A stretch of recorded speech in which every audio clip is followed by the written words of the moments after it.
나르시시스트적 학대가 당신을 어떻게 바꾸는가, 그리고 온전한 나를 되찾는 여정 혹시 누군가로 인해 내 인생이 송두리째 흔들리는 듯한 경험을 해보신 적 있나요? 그 사람의 말 한마디, 행동 하나에 내 모든 감정과 생각이 지배당하고 결국엔 나 자신이 누구였는지조차 희미해지는 듯한 느낌 말입니다. 오늘 우리는 바로 그 깊은 상처, 나르시시스트적 학대가 우리에게 어떤 변화를 가져오는지, 그리고 그 어두운 터널을 지나 어떻게 온전한 나 자신을 되찾을 수 있는지에 대해 이야기 나누고자 합니다. 본격적인 이야기에 앞서 잠시 시간을 내어 구독과 알림 설정을 눌러주시면 더 많은 분들이 이 치유의 여정에 함께하며 서로에게 힘이 되어줄 수 있습니다. 여러분의 작은 관심이 혼자 아파하는 누군가에게는 큰 위로와 용기가 될 수 있습니다. 나르시시스트적 학대는 단순히 누군가를 조종하거나 통제하는 것 이상의 의미를 가집니다. 그것은 한 사람의 정체성을 서서히 그리고 아주 교묘하게 해체시키는 과정입니다. 마치 보이지 않는 독처럼 우리의 생각과 감정, 심지어 몸속까지 스며들어 우리가 믿어왔던 모든 것을 의심하게 만듭니다. 하지만 기억해야 할 진실이 있습니다. 이 고통스러운 경험은 당신을 무너뜨릴 수도 있지만 동시에 당신을 상상 이상으로 강인한 사람으로 다시 태어나게 하는 변화와 성장의 발판이 될 수도 있다는 것입니다. 오늘 우리는 나르시시스트적 학대가 남기는 감정적, 신체적 상처들을 깊이 들여다보고 그 상처를 딛고 일어나 더 단단한 나로 성장하기 위한 강력한 발걸음들을 함께 내디뎌 볼 것입니다. 만약 당신이 과거의 경험에 갇혀 있다고 느낀다면 오늘 이 이야기가 당신에게는 그 굴레를 끊고 새로운 삶을 재건할 힘이 있다는 사실을 일깨워주는 작은 등불이 되기를 바랍니다. 첫 번째 이야기, 감정의 풍경, 당신의 마음을 서서히 무너뜨리는 것들. 나르시시스트적 학대가 어떻게 마음속에 뿌리내리는지를 설명하기란 참 어렵습니다. 처음에는 그저 사소한 이상함으로 시작됩니다. 무언가 앞뒤가 맞지 않는 이상한 순간들. 예를 들어 사소한 의견 다툼 중에 그들은 당신의 말을 교묘하게 비틀어 마치 당신이 너무 예민하거나 가혹한 사람인 것처럼 느끼게 만듭니다. 당신의 진심 어린 대화는 어느새 그들의 희생에 대한 장광설로 변해 있습니다.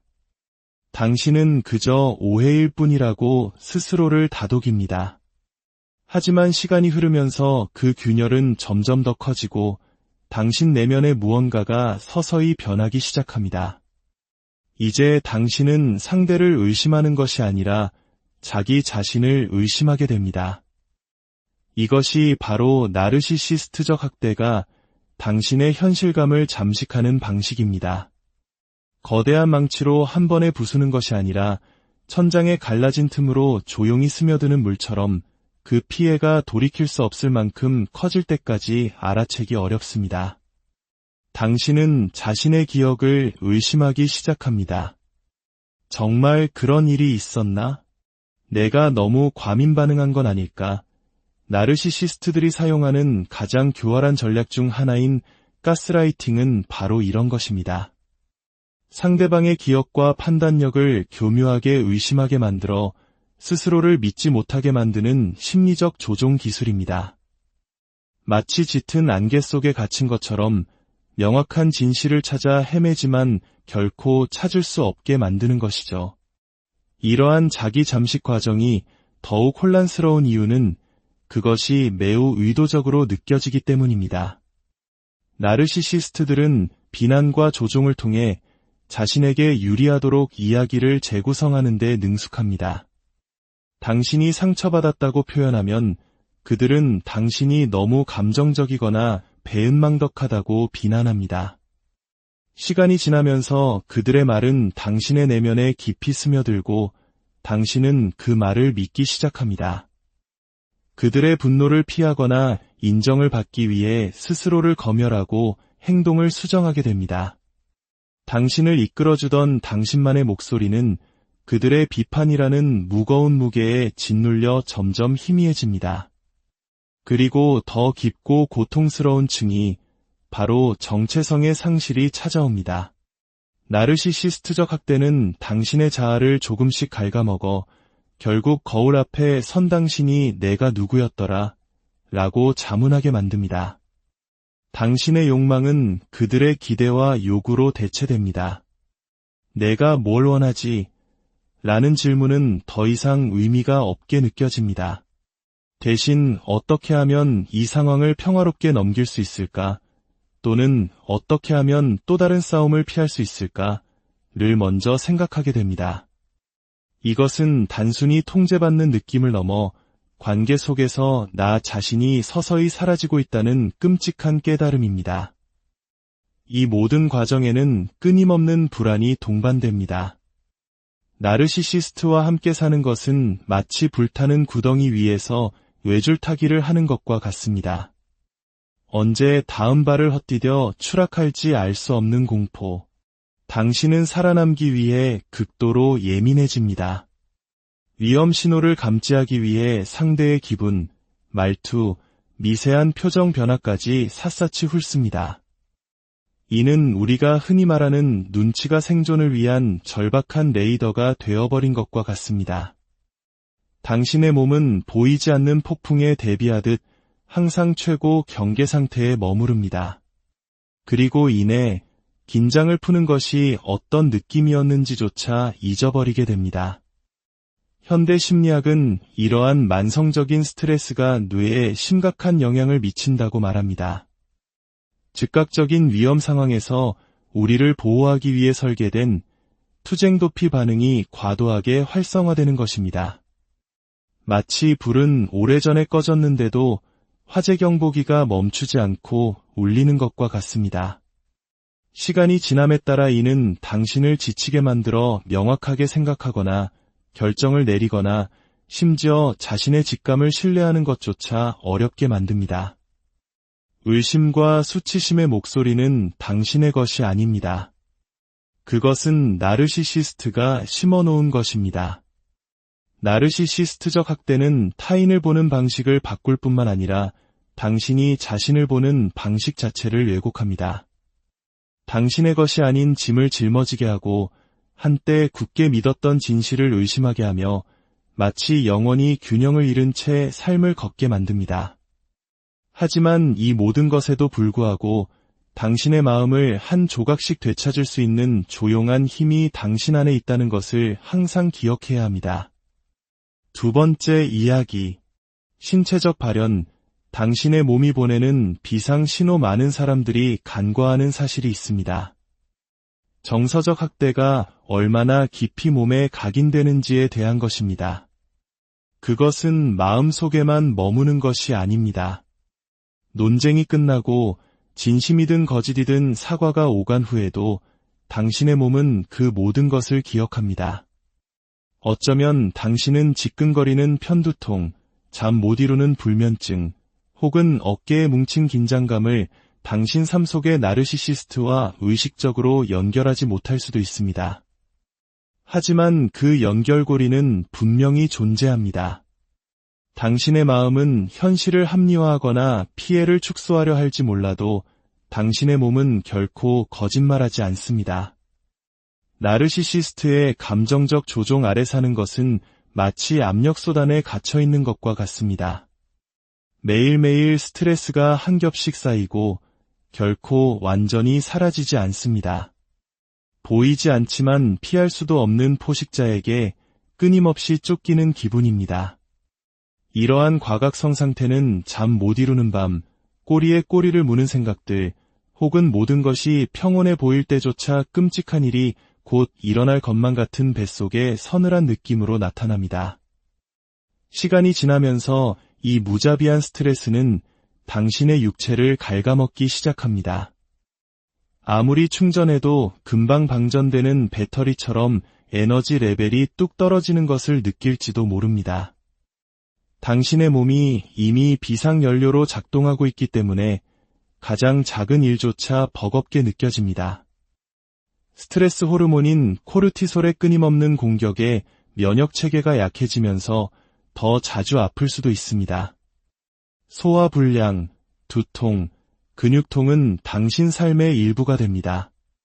이것들은 무작위로 발생하는 질병이 아닙니다. 무언가 깊이 잘못되었다고 알리는 당신 몸의 신호입니다. 한국 문화에는 화병이라는 말이 있습니다. 억울한 감정을 제대로 풀지 못했을 때 가슴이 답답하고 열이 오르는 등 신체적 증상으로 나타나는 것인데, 나르시시스트적 학대가 바로 이 화병을 유발하는 대표적인 원인이 될 수 있습니다. 당신의 몸은 마음이 차마 하지 못한 이야기를 하고 있는 것입니다. 이러한 신체적 피해가 더욱 파괴적인 이유는 당신을 고립시키기 때문입니다. 몸이 혼란스러울 때 당신을 아끼는 사람들과조차 연결되기 어려워집니다. 너무 지쳐서 약속을 취소하거나 세상과 마주하기에는 자신이 너무 망가졌다고 느껴 움츠러들 수 있습니다. 그리고 물론 나르시시스트는 종종 이 고립을 포착하여 당신이 문제라는 증거로 삼습니다. 당신이 저항할 수 없을 만큼 지칠 때까지 당신을 마모시킨 다음 당신의 지친 모습을 다시 당신을 공격하는 무기로 사용하는 잔인한 순환입니다. 하지만 이야기에는 또 다른 층위가 있습니다. 바로 회복력에 대한 이야기입니다. 당신의 몸은 고통받는 동시에 당신을 보호하려고 애쓰고 있습니다. 그들이 목소리를 높일 때 위장이 꼬이는 느낌, 그것은 경보를 울리는 당신의 직감입니다. 당신을 쉬게 만드는 그 피로감, 그것은 당신의 몸이 그동안 거부당했던 보살핌을 요구하는 것입니다. 여러 면에서 당신의 신체적 증상은 무엇에 주의를 기울이고 치유해야 하는지를 알려주는 지도와 같습니다. 당신의 몸과 다시 연결되는 것은 자신을 되찾기 위한 첫걸음 중 하나입니다.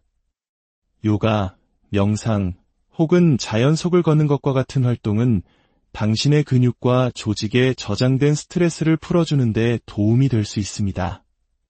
과거를 지울 수는 없지만 그 모든 것을 견뎌낸 당신의 몸을 돌보기 위해 작지만 의식적인 조치를 취할 수는 있습니다. 나르시시스트적 학대는 흉터를 남기지만 잊기 쉬운 진실을 드러내기도 합니다. 당신의 몸은 당신 편이라는 것. 세상이나 당신의 마음이 당신을 반대하는 것처럼 느껴질 때조차 당신의 몸은 줄곧 당신을 위해 싸워왔습니다. 세 번째 이야기. 심리적 후유증. 보이지 않는 상처와 반복되는 패턴. 나르시시스트가 떠난 후에도 그들의 존재는 좀처럼 사라지지 않는 메아리처럼 당신의 마음속에 남아있습니다. 당신은 자유로워졌다고 스스로에게 말하지만 그들이 남긴 상처가 당신의 생각과 결정, 심지어 새로운 관계 속에서 계속해서 재생될 때 그 자유는 공허하게 느껴집니다. 이것이 나르시시스트적 학대의 잔인한 유산입니다. 그것은 영혼의 멍을 남길 뿐만 아니라 당신이 자신과 세상을 보는 방식 자체를 바꿔버립니다. 나르시시스트적 학대에서 살아남은 후 깨닫게 되는 가장 고통스러운 진실 중 하나는 그것이 당신을 얼마나 깊이 그 자리에 머물도록 조건화했는지에 대한 것입니다. 예를 들어 트라우마 결속은 물리적 속박만큼이나 실제하는 심리적 사슬입니다. 나를 아프게 하는 사람에게서 벗어나지 못하고 오히려 더 강하게 끌리는 모순적인 심리 상태를 말합니다. 당신은 그들이 친절하고 다정해 보였던 드문 순간들을 기억하고 그 기억들은 당신을 올가매는 미끼가 됩니다.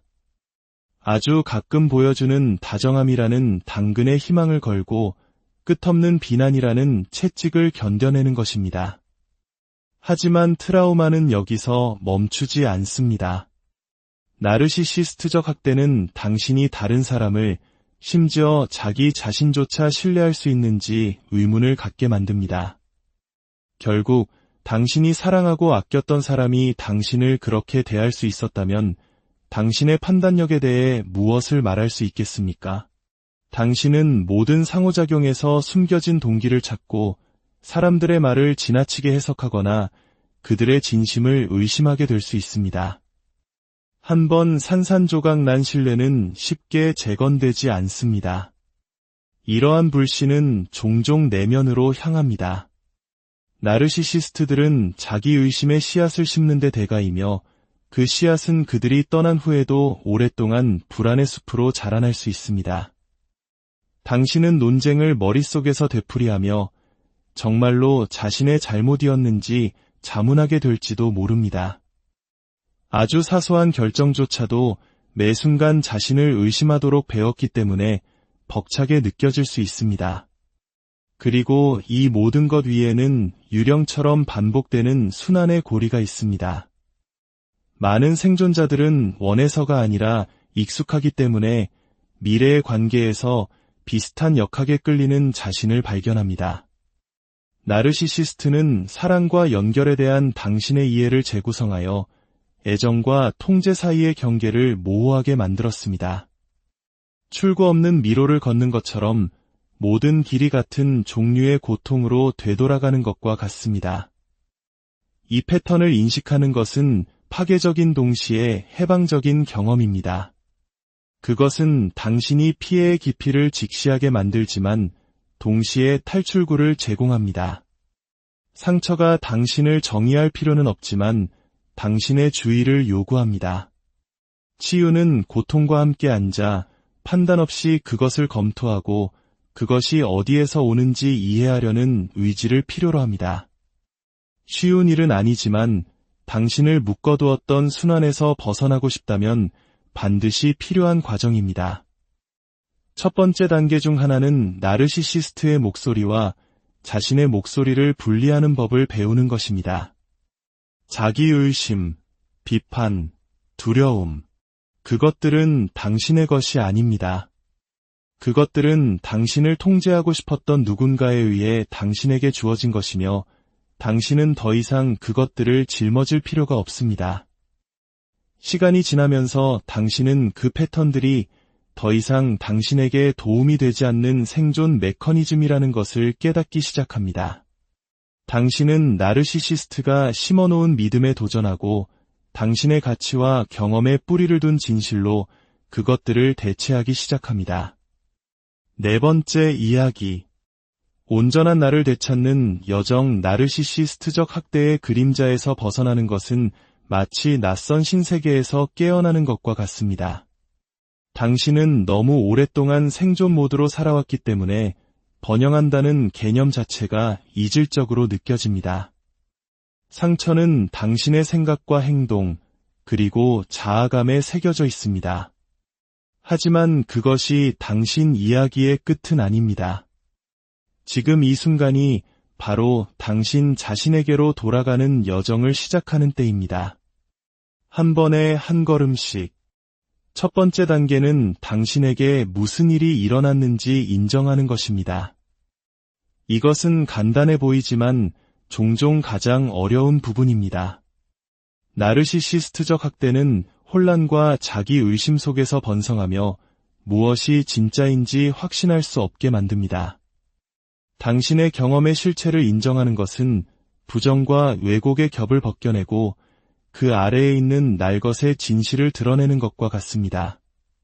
고통스럽지만 동시에 힘을 부여하는 과정입니다. 당신이 일어난 일에 이름을 붙이는 순간 당신은 이야기의 주도권을 되찾기 시작합니다. 당신은 더 이상 다른 사람이 쓴 이야기의 희생자가 아닙니다. 당신 자신의 이야기의 저자입니다. 인식은 치유의 기초입니다. 당신을 가두었던 패턴을 이해하기 시작하면서 당신은 그것들을 깰 힘을 얻습니다. 어쩌면 당신은 다른 사람들에게서 인정을 구하고 있는 자신을 발견할지도 모릅니다. 이는 나르시시스트를 달래기 위해 수년간 노력한 결과로 형성된 습관입니다. 혹은 갈등이나 거절이 두려워 경계선을 설정하는 것을 주저하는 자신을 발견할 수도 있습니다. 이러한 깨달음은 불편할 수 있지만 동시에 해방적입니다. 각각의 깨달음은 당신이 다르게 선택할 수 있다는 것을 상기시켜줍니다. 치유는 하룻밤 사이에 일어나지 않습니다. 그것은 잡초로 뒤덮인 정원을 가꾸는 것과 같습니다. 인내심과 꾸준한 노력이 필요합니다. 어떤 날은 잡초를 뽑고, 어떤 날은 땅에 영양을 공급하고, 또 어떤 날은 그저 정원에 앉아 햇볕을 쬐는 것만으로도 충분합니다. 중요한 것은 포기하지 않는 것입니다. 당신 자신을 위한 작은 행동 하나하나가 치유의 과정입니다. 경계선을 다시 설정하는 것은 이 여정에서 매우 중요합니다.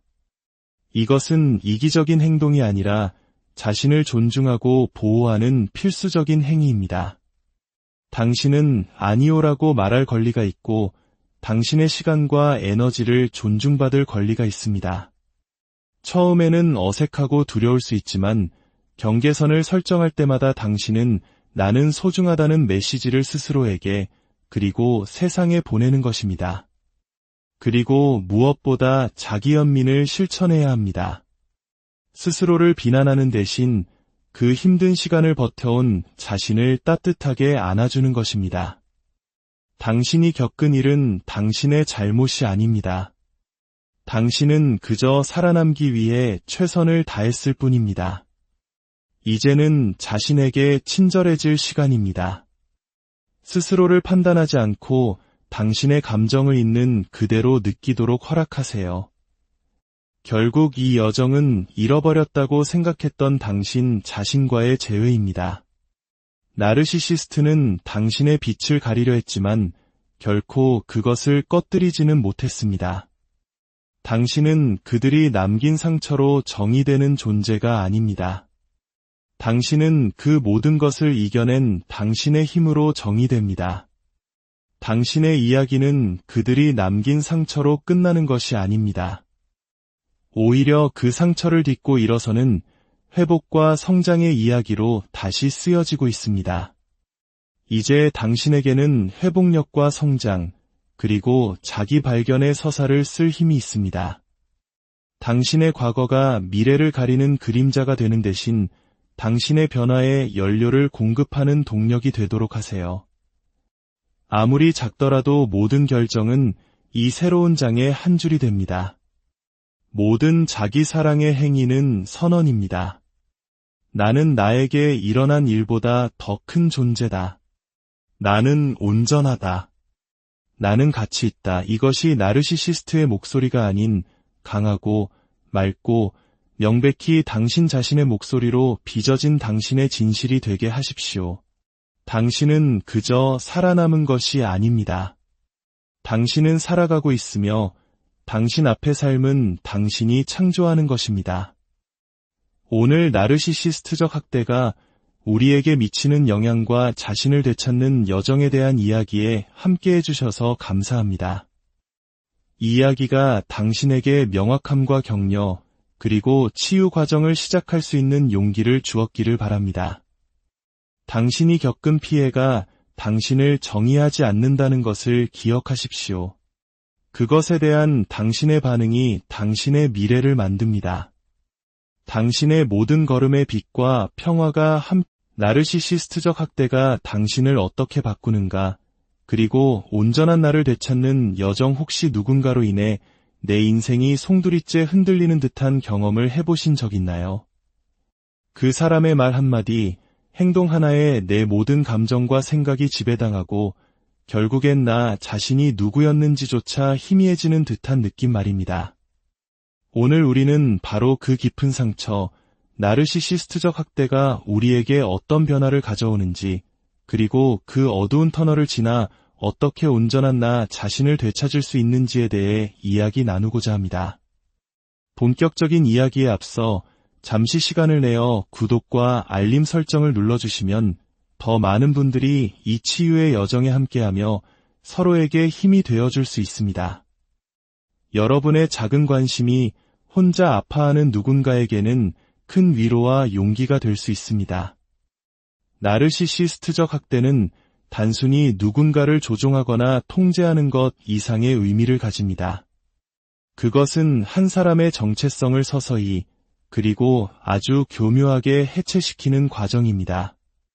마치 보이지 않는 독처럼 우리의 생각과 감정, 심지어 몸속까지 스며들어 우리가 믿어왔던 모든 것을 의심하게 만듭니다. 하지만 기억해야 할 진실이 있습니다. 이 고통스러운 경험은 당신을 무너뜨릴 수도 있지만 동시에 당신을 상상 이상으로 강인한 사람으로 다시 태어나게 하는 변화와 성장의 발판이 될 수도 있다는 것입니다. 오늘 우리는 나르시시스트적 학대가 남기는 감정적, 신체적 상처들을 깊이 들여다보고 그 상처를 딛고 일어나 더 단단한 나로 성장하기 위한 강력한 발걸음들을 함께 내디뎌 볼 것입니다. 만약 당신이 과거의 경험에 갇혀 있다고 느낀다면 오늘 이 이야기가 당신에게는 그 굴레를 끊고 새로운 삶을 재건할 힘이 있다는 사실을 일깨워주는 작은 등불이 되기를 바랍니다. 첫 번째 이야기, 감정의 풍경, 당신의 마음을 서서히 무너뜨리는 것들. 나르시시스트적 학대가 어떻게 마음속에 뿌리 내리는지를 설명하기란 참 어렵습니다. 처음에는 그저 사소한 이상함으로 시작됩니다. 무언가 앞뒤가 맞지 않는 이상한 순간들. 예를 들어 사소한 의견 다툼 중에 그들은 당신의 말을 교묘하게 비틀어 마치 당신이 너무 예민하거나 가혹한 사람인 것처럼 느끼게 만듭니다. 당신의 진심 어린 대화는 어느새 그들의 희생에 대한 장광설로 변해 있습니다. 당신은 그저 오해일 뿐이라고 스스로를 다독입니다. 하지만 시간이 흐르면서 그 균열은 점점 더 커지고 당신 내면의 무언가가 서서히 변하기 시작합니다. 이제 당신은 상대를 의심하는 것이 아니라 자기 자신을 의심하게 됩니다. 이것이 바로 나르시시스트적 학대가 당신의 현실감을 잠식하는 방식입니다. 거대한 망치로 한 번에 부수는 것이 아니라 천장에 갈라진 틈으로 조용히 스며드는 물처럼 그 피해가 돌이킬 수 없을 만큼 커질 때까지 알아채기 어렵습니다. 당신은 자신의 기억을 의심하기 시작합니다. 정말 그런 일이 있었나? 내가 너무 과민 반응한 건 아닐까? 나르시시스트들이 사용하는 가장 교활한 전략 중 하나인 가스라이팅은 바로 이런 것입니다. 상대방의 기억과 판단력을 교묘하게 의심하게 만들어 스스로를 믿지 못하게 만드는 심리적 조종 기술입니다. 마치 짙은 안개 속에 갇힌 것처럼 명확한 진실을 찾아 헤매지만 결코 찾을 수 없게 만드는 것이죠. 이러한 자기 잠식 과정이 더욱 혼란스러운 이유는 그것이 매우 의도적으로 느껴지기 때문입니다. 나르시시스트들은 비난과 조종을 통해 자신에게 유리하도록 이야기를 재구성하는 데 능숙합니다. 당신이 상처받았다고 표현하면 그들은 당신이 너무 감정적이거나 배은망덕하다고 비난합니다. 시간이 지나면서 그들의 말은 당신의 내면에 깊이 스며들고 당신은 그 말을 믿기 시작합니다. 그들의 분노를 피하거나 인정을 받기 위해 스스로를 검열하고 행동을 수정하게 됩니다. 당신을 이끌어주던 당신만의 목소리는 그들의 비판이라는 무거운 무게에 짓눌려 점점 희미해집니다. 그리고 더 깊고 고통스러운 층이 바로 정체성의 상실이 찾아옵니다. 나르시시스트적 학대는 당신의 자아를 조금씩 갉아먹어 결국 거울 앞에 선 당신이 내가 누구였더라 라고 자문하게 만듭니다. 당신의 욕망은 그들의 기대와 요구로 대체됩니다. 내가 뭘 원하지?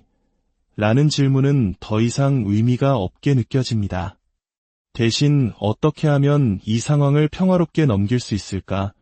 또는 어떻게 하면 또 다른 싸움을 피할 수 있을까?를 먼저 생각하게 됩니다. 이것은 단순히 통제받는 느낌을 넘어 관계 속에서 나 자신이 서서히 사라지고 있다는 끔찍한 깨달음입니다. 이 모든 과정에는 끊임없는 불안이 동반됩니다.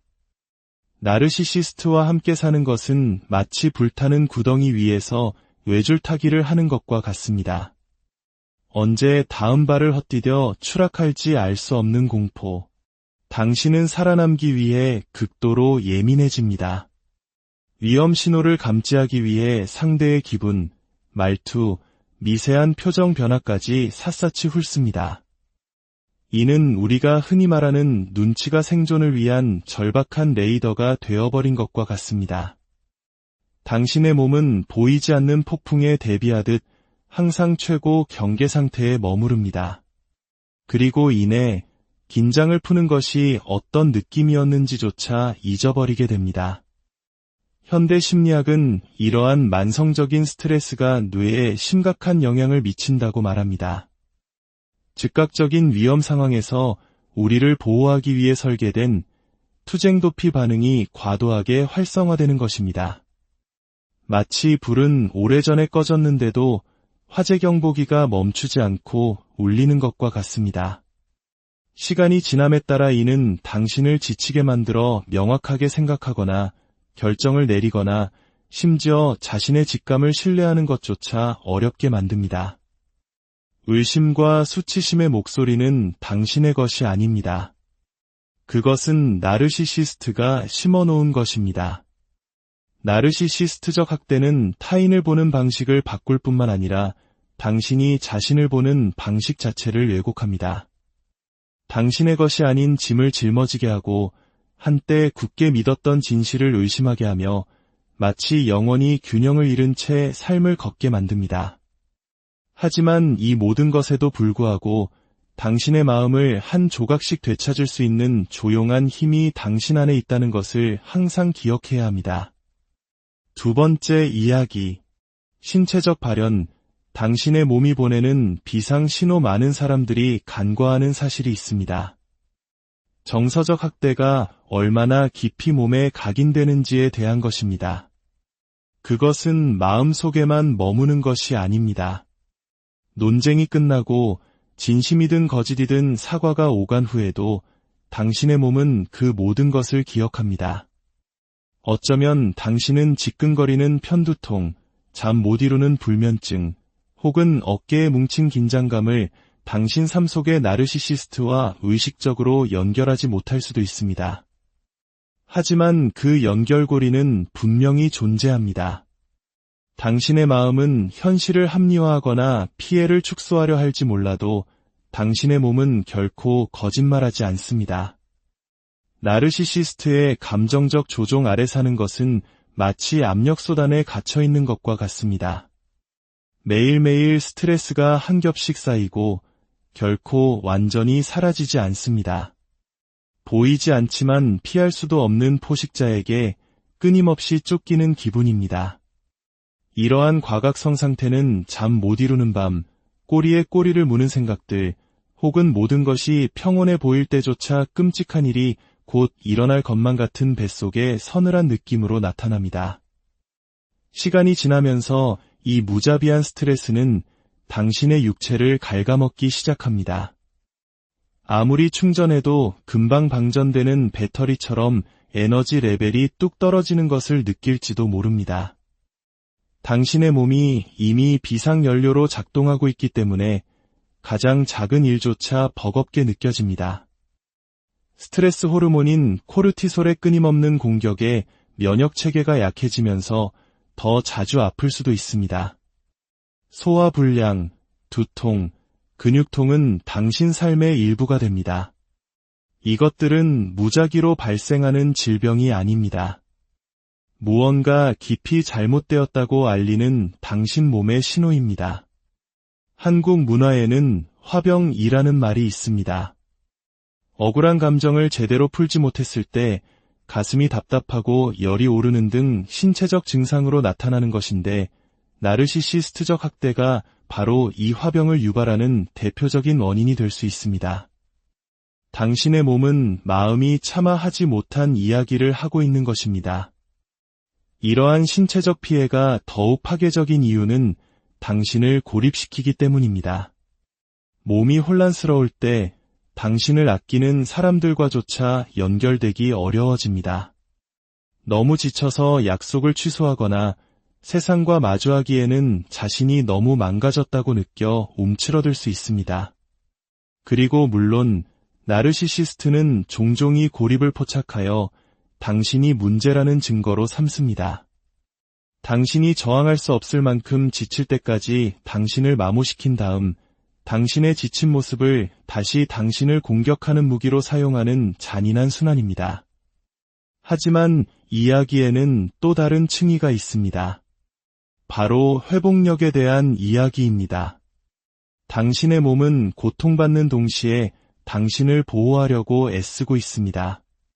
그들이 목소리를 높일 때 위장이 꼬이는 느낌, 그것은 경보를 울리는 당신의 직감입니다. 당신을 쉬게 만드는 그 피로감, 그것은 당신의 몸이 그동안 거부당했던 보살핌을 요구하는 것입니다. 여러 면에서 당신의 신체적 증상은 무엇에 주의를 기울이고 치유해야 하는지를 알려주는 지도와 같습니다. 당신의 몸과 다시 연결되는 것은 자신을 되찾기 위한 첫걸음 중 하나입니다. 요가, 명상, 혹은 자연 속을 걷는 것과 같은 활동은 당신의 근육과 조직에 저장된 스트레스를 풀어주는 데 도움이 될 수 있습니다. 과거를 지울 수는 없지만 그 모든 것을 견뎌낸 당신의 몸을 돌보기 위해 작지만 의식적인 조치를 취할 수는 있습니다.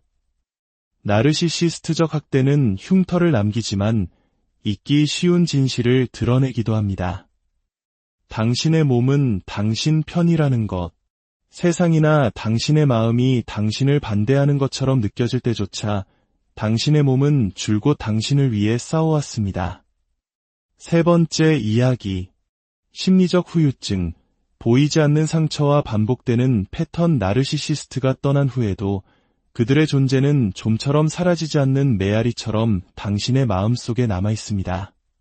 당신은 자유로워졌다고 스스로에게 말하지만 그들이 남긴 상처가 당신의 생각과 결정, 심지어 새로운 관계 속에서 계속해서 재생될 때 그 자유는 공허하게 느껴집니다.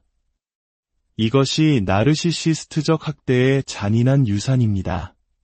그것은 영혼의 멍을 남길 뿐만 아니라 당신이 자신과 세상을 보는 방식 자체를 바꿔버립니다.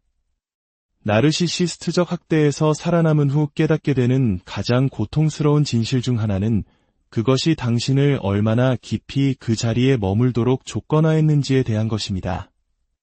예를 들어 트라우마 결속은 물리적 속박만큼이나 실제하는 심리적 사슬입니다. 나를 아프게 하는 사람에게서 벗어나지 못하고 오히려 더 강하게 끌리는 모순적인 심리 상태를 말합니다.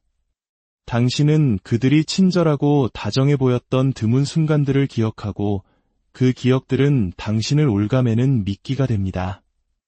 아주 가끔 보여주는 다정함이라는 당근에 희망을 걸고 끝없는 비난이라는 채찍을 견뎌내는 것입니다. 하지만 트라우마는 여기서 멈추지 않습니다. 나르시시스트적 학대는 당신이 다른 사람을, 심지어 자기 자신조차 신뢰할 수 있는지 의문을 갖게 만듭니다. 결국 당신이 사랑하고 아꼈던 사람이 당신을 그렇게 대할 수 있었다면 당신의 판단력에 대해 무엇을 말할 수 있겠습니까? 당신은 모든 상호작용에서 숨겨진 동기를 찾고 사람들의 말을 지나치게 해석하거나 그들의 진심을 의심하게 될 수 있습니다. 한번 산산조각 난 신뢰는 쉽게 재건되지 않습니다. 이러한 불신은 종종 내면으로 향합니다.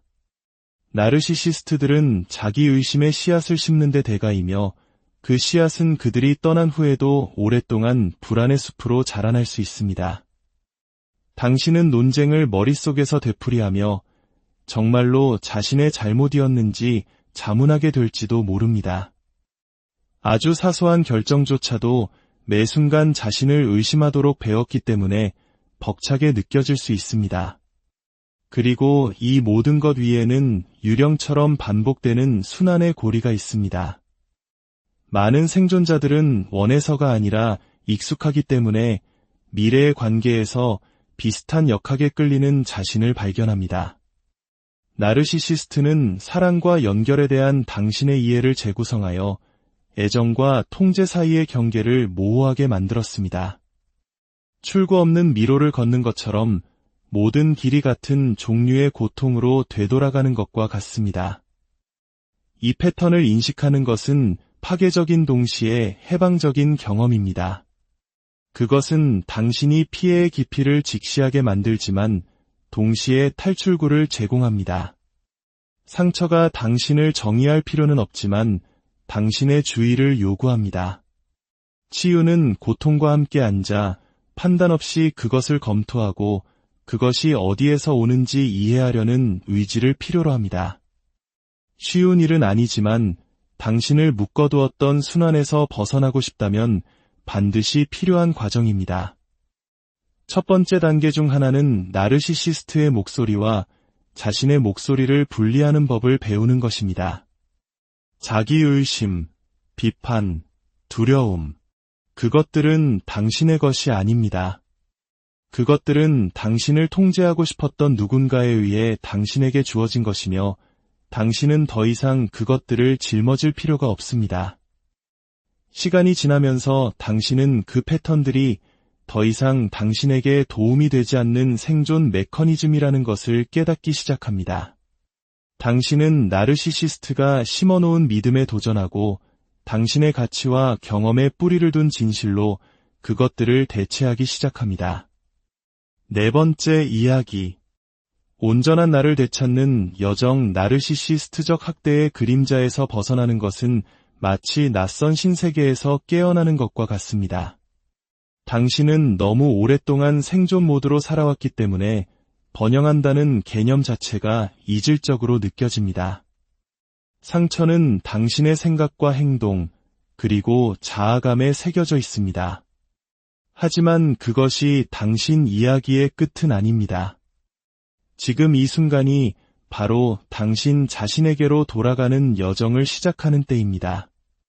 한 번에 한 걸음씩. 첫 번째 단계는 당신에게 무슨 일이 일어났는지 인정하는 것입니다.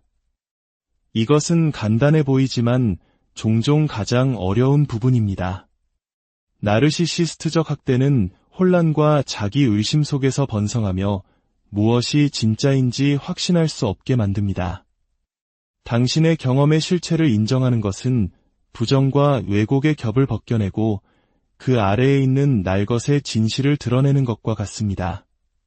고통스럽지만 동시에 힘을 부여하는 과정입니다. 당신이 일어난 일에 이름을 붙이는 순간 당신은 이야기의 주도권을 되찾기 시작합니다. 당신은 더 이상 다른 사람이 쓴 이야기의 희생자가 아닙니다. 당신 자신의 이야기의 저자입니다. 인식은 치유의 기초입니다. 당신을 가두었던 패턴을 이해하기 시작하면서 당신은 그것들을 깰 힘을 얻습니다. 어쩌면 당신은 다른 사람들에게서 인정을 구하고 있는 자신을 발견할지도 모릅니다. 이는 나르시시스트를 달래기 위해 수년간 노력한 결과로 형성된 습관입니다. 혹은 갈등이나 거절이 두려워 경계선을 설정하는 것을 주저하는 자신을 발견할 수도 있습니다. 이러한 깨달음은 불편할 수 있지만 동시에 해방적입니다. 각각의 깨달음은 당신이 다르게 선택할 수 있다는 것을 상기시켜줍니다. 치유는 하룻밤 사이에 일어나지 않습니다. 그것은 잡초로 뒤덮인 정원을 가꾸는 것과 같습니다. 인내심과 꾸준한 노력이 필요합니다. 어떤 날은 잡초를 뽑고 어떤 날은 땅에 영양을 공급하고 또 어떤 날은 그저 정원에 앉아 햇볕을 쬐는 것만으로도 충분합니다. 중요한 것은 포기하지 않는 것입니다. 당신 자신을 위한 작은 행동 하나하나가 치유의 과정입니다. 경계선을 다시 설정하는 것은 이 여정에서 매우 중요합니다. 이것은 이기적인 행동이 아니라 자신을 존중하고 보호하는 필수적인 행위입니다. 당신은 아니오라고 말할 권리가 있고 당신의 시간과 에너지를 존중받을 권리가 있습니다. 처음에는 어색하고 두려울 수 있지만 경계선을 설정할 때마다 당신은 나는 소중하다는 메시지를 스스로에게 그리고 세상에 보내는 것입니다. 그리고 무엇보다 자기 연민을 실천해야 합니다. 스스로를 비난하는 대신 그 힘든 시간을 버텨온 자신을 따뜻하게 안아주는 것입니다. 당신이 겪은 일은 당신의 잘못이 아닙니다. 당신은 그저 살아남기 위해 최선을 다했을 뿐입니다. 이제는 자신에게 친절해질 시간입니다. 스스로를 판단하지 않고 당신의 감정을 있는 그대로 느끼도록 허락하세요. 결국 이 여정은 잃어버렸다고 생각했던 당신 자신과의 재회입니다. 나르시시스트는 당신의 빛을 가리려 했지만 결코 그것을 꺼뜨리지는 못했습니다. 당신은 그들이 남긴 상처로 정의되는 존재가 아닙니다. 당신은 그 모든 것을 이겨낸 당신의 힘으로 정의됩니다. 당신의 이야기는 그들이 남긴 상처로 끝나는 것이 아닙니다. 오히려 그 상처를 딛고 일어서는 회복과 성장의 이야기로 다시 쓰여지고 있습니다. 이제 당신에게는 회복력과 성장, 그리고 자기 발견의 서사를 쓸 힘이 있습니다. 당신의 과거가 미래를 가리는 그림자가 되는 대신 당신의 변화에 연료를 공급하는 동력이 되도록 하세요. 아무리 작더라도 모든 결정은 이 새로운 장의 한 줄이 됩니다. 모든 자기 사랑의 행위는 선언입니다. 나는 나에게 일어난 일보다 더 큰 존재다. 나는 온전하다. 나는 가치 있다. 이것이 나르시시스트의 목소리가 아닌 강하고 맑고 명백히 당신 자신의 목소리로 빚어진 당신의 진실이 되게 하십시오. 당신은 그저 살아남은 것이 아닙니다. 당신은 살아가고 있으며 당신 앞의 삶은 당신이 창조하는 것입니다. 오늘 나르시시스트적 학대가 우리에게 미치는 영향과 자신을 되찾는 여정에 대한 이야기에 함께해 주셔서 감사합니다. 이 이야기가 당신에게 명확함과 격려, 그리고 치유 과정을 시작할 수 있는 용기를 주었기를 바랍니다. 당신이 겪은 피해가 당신을 정의하지 않는다는 것을 기억하십시오. 그것에 대한 당신의 반응이 당신의 미래를 만듭니다. 당신의 모든 걸음의 빛과 평화가 나르시시스트적 학대가 당신을 어떻게 바꾸는가, 그리고 온전한 나를 되찾는 여정 혹시 누군가로 인해 내 인생이 송두리째 흔들리는 듯한 경험을 해보신 적 있나요? 그 사람의 말 한마디, 행동 하나에 내 모든 감정과 생각이 지배당하고 결국엔 나 자신이 누구였는지조차 희미해지는 듯한 느낌 말입니다. 오늘 우리는 바로 그 깊은 상처, 나르시시스트적 학대가 우리에게 어떤 변화를 가져오는지, 그리고 그 어두운 터널을 지나 어떻게 온전한 나 자신을 되찾을 수 있는지에 대해 이야기 나누고자 합니다. 본격적인 이야기에 앞서 잠시 시간을 내어 구독과 알림 설정을 눌러주시면 더 많은 분들이 이 치유의 여정에 함께하며 서로에게 힘이 되어줄 수 있습니다. 여러분의 작은 관심이 혼자 아파하는 누군가에게는 큰 위로와 용기가 될 수 있습니다. 나르시시스트적 학대는 단순히 누군가를 조종하거나 통제하는 것 이상의 의미를 가집니다. 그것은 한 사람의 정체성을 서서히, 그리고 아주 교묘하게 해체시키는 과정입니다. 마치 보이지 않는 독처럼 우리의 생각과 감정, 심지어 몸속까지 스며들어 우리가 믿어왔던 모든 것을 의심하게 만듭니다. 하지만 기억해야 할 진실이 있습니다. 이 고통스러운 경험은 당신을 무너뜨릴 수도 있지만 동시에 당신을 상상 이상으로 강인한 사람으로 다시 태어나게 하는 변화와 성장의 발판이 될 수도 있다는 것입니다. 오늘 우리는 나르시시스트적 학대가 남기는 감정적, 신체적 상처들을 깊이 들여다보고 그 상처를 딛고 일어나 더 단단한 나로 성장하기 위한 강력한 발걸음들을 함께 내디뎌 볼 것입니다. 만약 당신이 과거의 경험에 갇혀 있다고 느낀다면 오늘 이 이야기가 당신에게는 그 굴레를 끊고 새로운 삶을 재건할 힘이 있다는 사실을 일깨워주는 작은 등불이 되기를 바랍니다. 첫 번째 이야기, 감정의 풍경, 당신의 마음을 서서히 무너뜨리는 것들. 나르시시스트적 학대가 어떻게 마음속에 뿌리내리는지를 설명하기란 참 어렵습니다. 처음에는 그저 사소한 이상함으로 시작됩니다. 무언가 앞뒤가 맞지 않는 이상한 순간들. 예를 들어 사소한 의견 다툼 중에 그들은 당신의 말을 교묘하게 비틀어 마치 당신이 너무 예민하거나 가혹한 사람인 것처럼 느끼게 만듭니다. 당신의 진심 어린 대화는 어느새 그들의 희생에 대한 장광설로 변해 있습니다. 당신은 그저 오해일 뿐이라고 스스로를 다독입니다. 하지만 시간이 흐르면서 그 균열은 점점 더 커지고 당신 내면의 무언가가 서서히 변하기 시작합니다. 이제 당신은 상대를 의심하는 것이 아니라 자기 자신을 의심하게 됩니다. 이것이 바로 나르시시스트적 학대가 당신의 현실감을 잠식하는 방식입니다. 거대한 망치로 한 번에 부수는 것이 아니라 천장에 갈라진 틈으로 조용히 스며드는 물처럼 그 피해가 돌이킬 수 없을 만큼 커질 때까지 알아채기 어렵습니다. 당신은 자신의 기억을 의심하기 시작합니다. 정말 그런 일이 있었나? 내가 너무 과민 반응한 건 아닐까? 나르시시스트들이 사용하는 가장 교활한 전략 중 하나인 가스라이팅은 바로 이런 것입니다. 상대방의 기억과 판단력을 교묘하게 의심하게 만들어 스스로를 믿지 못하게 만드는 심리적 조종 기술입니다. 마치 짙은 안개 속에 갇힌 것처럼 명확한 진실을 찾아 헤매지만 결코 찾을 수 없게 만드는 것이죠. 이러한 자기 잠식 과정이 더욱 혼란스러운 이유는 그것이 매우 의도적으로 느껴지기 때문입니다. 나르시시스트들은 비난과 조종을 통해 자신에게 유리하도록 이야기를 재구성하는 데 능숙합니다. 당신이 상처받았다고 표현하면 그들은 당신이 너무 감정적이거나 배은망덕하다고 비난합니다. 시간이 지나면서 그들의 말은 당신의 내면에 깊이 스며들고 당신은 그 말을 믿기 시작합니다.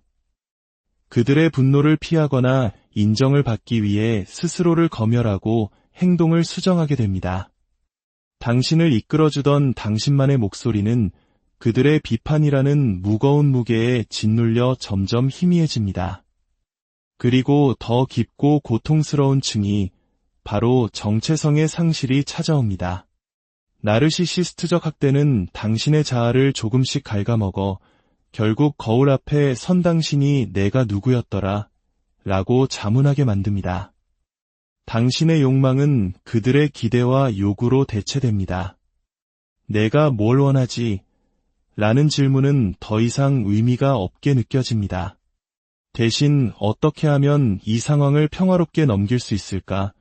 또는 어떻게 하면 또 다른 싸움을 피할 수 있을까?를 먼저 생각하게 됩니다.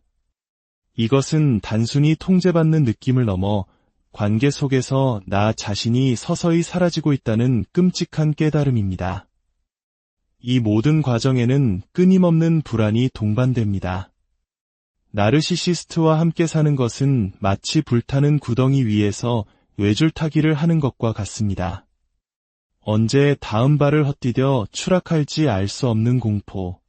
당신은 살아남기 위해 극도로 예민해집니다. 위험 신호를 감지하기 위해 상대의 기분, 말투, 미세한 표정 변화까지 샅샅이 훑습니다. 이는 우리가 흔히 말하는 눈치가 생존을 위한 절박한 레이더가 되어버린 것과 같습니다. 당신의 몸은 보이지 않는 폭풍에 대비하듯 항상 최고 경계 상태에 머무릅니다. 그리고 이내 긴장을 푸는 것이 어떤 느낌이었는지조차 잊어버리게 됩니다. 현대 심리학은 이러한 만성적인 스트레스가 뇌에 심각한 영향을 미친다고 말합니다. 즉각적인 위험 상황에서 우리를 보호하기 위해 설계된 투쟁도피 반응이 과도하게 활성화되는 것입니다. 마치 불은 오래전에 꺼졌는데도 화재 경보기가 멈추지 않고 울리는 것과 같습니다. 시간이 지남에 따라 이는 당신을 지치게 만들어 명확하게 생각하거나 결정을 내리거나 심지어 자신의 직감을 신뢰하는 것조차 어렵게 만듭니다. 의심과 수치심의 목소리는 당신의 것이 아닙니다. 그것은 나르시시스트가 심어놓은 것입니다. 나르시시스트적 학대는 타인을 보는 방식을 바꿀 뿐만 아니라 당신이 자신을 보는 방식 자체를 왜곡합니다. 당신의 것이 아닌 짐을 짊어지게 하고 한때 굳게 믿었던 진실을 의심하게 하며 마치 영원히 균형을 잃은 채 삶을 걷게 만듭니다. 하지만 이 모든 것에도 불구하고 당신의 마음을 한 조각씩 되찾을 수 있는 조용한 힘이 당신 안에 있다는 것을 항상 기억해야 합니다. 두 번째 이야기. 신체적 발현. 당신의 몸이 보내는 비상 신호. 많은 사람들이 간과하는 사실이 있습니다. 정서적 학대가 얼마나 깊이 몸에 각인되는지에 대한 것입니다. 그것은 마음속에만 머무는 것이 아닙니다. 논쟁이 끝나고 진심이든 거짓이든 사과가 오간 후에도 당신의 몸은 그 모든 것을 기억합니다. 어쩌면 당신은 지끈거리는 편두통, 잠 못 이루는 불면증, 혹은 어깨에 뭉친 긴장감을 당신 삶 속의 나르시시스트와 의식적으로 연결하지 못할 수도 있습니다. 하지만 그 연결고리는 분명히 존재합니다. 당신의 마음은 현실을 합리화하거나 피해를 축소하려 할지 몰라도 당신의 몸은 결코 거짓말하지 않습니다. 나르시시스트의 감정적 조종 아래 사는 것은 마치 압력소단에 갇혀 있는 것과 같습니다. 매일매일 스트레스가 한 겹씩 쌓이고 결코 완전히 사라지지 않습니다. 보이지 않지만 피할 수도 없는 포식자에게 끊임없이 쫓기는 기분입니다. 이러한 과각성 상태는 잠 못 이루는 밤, 꼬리에 꼬리를 무는 생각들, 혹은 모든 것이 평온해 보일 때조차 끔찍한 일이 곧 일어날 것만 같은 뱃속의 서늘한 느낌으로 나타납니다. 시간이 지나면서 이 무자비한 스트레스는 당신의 육체를 갉아먹기 시작합니다. 아무리 충전해도 금방 방전되는 배터리처럼 에너지 레벨이 뚝 떨어지는 것을 느낄지도 모릅니다. 당신의 몸이 이미 비상연료로 작동하고 있기 때문에 가장 작은 일조차 버겁게 느껴집니다. 스트레스 호르몬인 코르티솔의 끊임없는 공격에 면역체계가 약해지면서 더 자주 아플 수도 있습니다. 소화불량, 두통, 근육통은 당신 삶의 일부가 됩니다. 이것들은 무작위로 발생하는 질병이 아닙니다. 무언가 깊이 잘못되었다고 알리는 당신 몸의 신호입니다. 한국 문화에는 화병이라는 말이 있습니다. 억울한 감정을 제대로 풀지 못했을 때 가슴이 답답하고 열이 오르는 등 신체적 증상으로 나타나는 것인데 나르시시스트적 학대가 바로 이 화병을 유발하는 대표적인 원인이 될 수 있습니다. 당신의 몸은 마음이 차마 하지 못한 이야기를 하고 있는 것입니다. 이러한 신체적 피해가 더욱 파괴적인 이유는 당신을 고립시키기 때문입니다. 몸이 혼란스러울 때 당신을 아끼는 사람들과조차 연결되기 어려워집니다. 너무 지쳐서 약속을 취소하거나 세상과 마주하기에는 자신이 너무 망가졌다고 느껴 움츠러들 수 있습니다. 그리고 물론 나르시시스트는 종종 이 고립을 포착하여 당신이 문제라는 증거로 삼습니다. 당신이 저항할 수 없을 만큼 지칠 때까지 당신을 마모시킨 다음 당신의 지친 모습을 다시 당신을 공격하는 무기로 사용하는 잔인한 순환입니다. 하지만 이야기에는 또 다른 층위가 있습니다. 바로 회복력에 대한 이야기입니다. 당신의 몸은 고통받는 동시에 당신을 보호하려고 애쓰고 있습니다. 그들이 목소리를 높일 때 위장이 꼬이는 느낌, 그것은 경보를 울리는 당신의 직감입니다. 당신을 쉬게 만드는 그 피로감, 그것은 당신의 몸이 그동안 거부당했던 보살핌을 요구하는 것입니다. 여러 면에서 당신의 신체적 증상은 무엇에 주의를 기울이고 치유해야 하는지를 알려주는 지도와 같습니다. 당신의 몸과 다시 연결되는 것은 자신을 되찾기 위한 첫걸음 중 하나입니다. 요가, 명상, 혹은 자연 속을 걷는 것과 같은 활동은 당신의 근육과 조직에 저장된 스트레스를 풀어주는 데 도움이 될 수 있습니다. 과거를 지울 수는 없지만 그 모든 것을 견뎌낸 당신의 몸을 돌보기 위해 작지만 의식적인 조치를 취할 수는 있습니다. 나르시시스트적 학대는 흉터를 남기지만 잊기 쉬운 진실을 드러내기도 합니다. 당신의 몸은 당신 편이라는 것. 세상이나 당신의 마음이 당신을 반대하는 것처럼 느껴질 때조차 당신의 몸은 줄곧 당신을 위해 싸워왔습니다.